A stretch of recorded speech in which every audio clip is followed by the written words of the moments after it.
大家好，我係小卷。大家好，我係小辣。今日我哋買咗麥當勞嘅次卡瓦套餐，就有呢一個御守。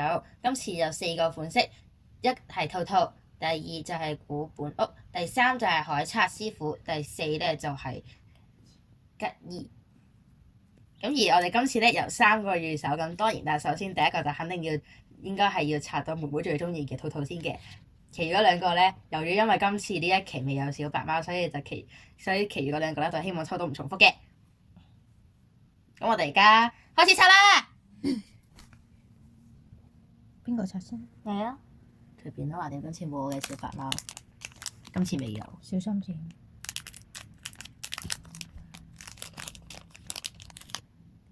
粉紅色嘅繩。我估係吉爾。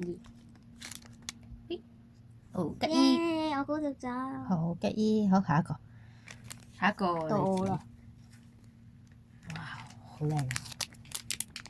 其實都靚。原來可以透光好似。小心唔好剪到條繩。係啊，佢係透光㗎。你趁佢剪緊嘅時候，特登。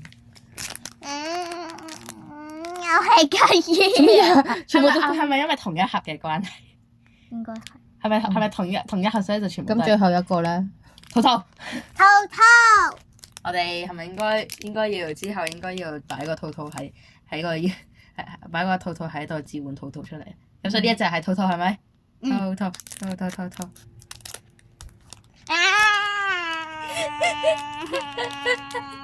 3個都吉爾。點解咁似網上嗰啲全部都係吉爾？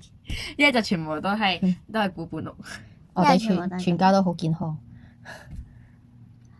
哦，好啦。好啊，咁今次就到呢度啦，下次再見，拜拜。唔知道會唔會再買多3個餐再試下？